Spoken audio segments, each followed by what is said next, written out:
Good morning students. Today our topic is why do we need a constitution.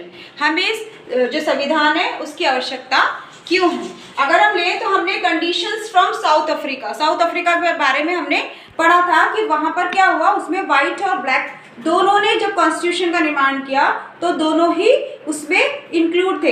अगर वो एक ही बनाते, अगर कोई वाइट्स थे वो कॉन्स्टिट्यूशन बनाते तो जो ब्लैक्स थे वो ये सोचते कि इन्होंने बनाया है और ये हम पर हावी हो जाएंगे, और अगर ब्लैक्स बनाते तो उन्हें ये लगता कि जो वाइट हैं वो हम पर हावी हो जाएंगे। इस तरीके से फिर उनका क्या होता, उनका एक दूसरे पर विश्वास नहीं रहता और वो कॉन्स्टिट्यूशन ठीक से नहीं बन पाता। And need for rules in football, जैसे कि हमें कॉन्स्टिट्यूशन की आवश्यकता क्यों है। जैसे कि आप देखते हो कि फुटबॉल, अगर हम एक एग्जांपल ले लें, फुटबॉल का गेम ले लें, तो उसमें भी कोई रूल और रेगुलेशन होते हैं। ऐसा नहीं कि कोई भी आया और फुटबॉल को लेकर कभी उसको बास्केटबॉल बना लिया, कभी क्रिकेट बना लिया, ऐसे नहीं, उसके भी कुछ अपने रूल्स होते हैं। Same in for country also. और ऐसे ही रूल कंट्री को चलाने के लिए, जैसे हम फुटबॉल खेलते हैं उसमें हम कुछ रूल्स मानते हैं, या क्रिकेट खेलते हैं, या खो खो खेलते हैं, कोई भी गेम खेलते हैं तो हम उसमें क्या करते हैं, कुछ रूल्स और रेगुलेशन होते हैं जिन्हें हम फॉलो करते हैं, तब वो गेम हम प्ले करते हैं। ऐसे ही हमारा कंट्री है, उस कंट्री को चलाने के लिए, ठीक ढंग से चलाने के लिए हमें कुछ रूल और रेगुलेशन की जरूरत होती है, और वो हमारे क्या होते हैं, वो हमारे कॉन्स्टिट्यूशन में होते हैं। किसी भी कंट्री के कॉन्स्टिट्यूशन में वो रिटर्न में होते हैं। अब हम what do you mean by constitution, या व्हाट इज कॉन्स्टिट्यूशन। अब उसकी एक डेफिनेशन है, constitution is a set of written rules. उसमें जो रूल्स होते हैं वो रिटन में लिखे होते हैं, सेट होते हैं, that are accept by all peoples in the country, और वो जो कंट्री है उसके सभी लोगों को वो फॉलो करने पड़ते हैं। ये हमारे कॉन्स्टिट्यूशन की डेफिनेशन है। अब हमारा ये आता है why do we need a constitution, या what does a constitution do. तो क्यों जरूरत है, ये जो 4 पॉइंट्स हैं ये बहुत ज़्यादा इंपॉर्टेंट है, और आप इन्हीं को डिस्क्राइब कर सकते हैं, याद करके इन्हें डिस्क्राइब कर सकते हैं।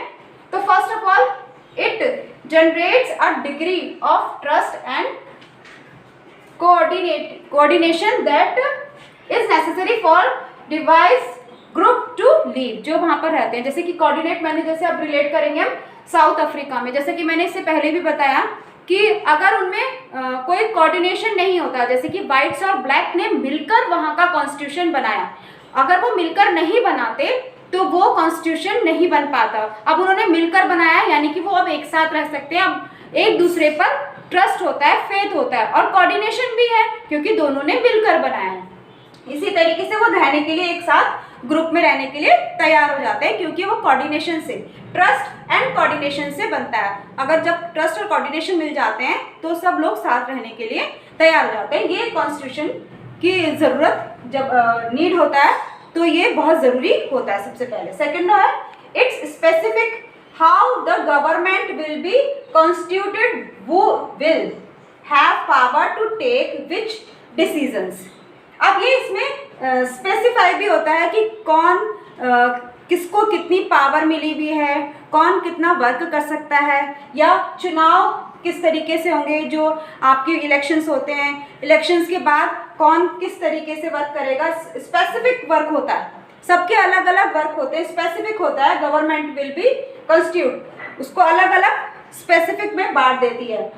It less down limits on the powers of the government and tell us the right of citizen। इसमें क्या होता है, गवर्नमेंट की लिमिट भी तय होती है पहले से कि गवर्नमेंट अपनी लिमिट में रहकर ही वर्क कर सकती है, प्लस जो हमें राइट्स दिए गए हैं उसमें अपना कोई भी हस्तक्षेप नहीं कर सकती है। ये हमारे कॉन्स्टिट्यूशन में होता है।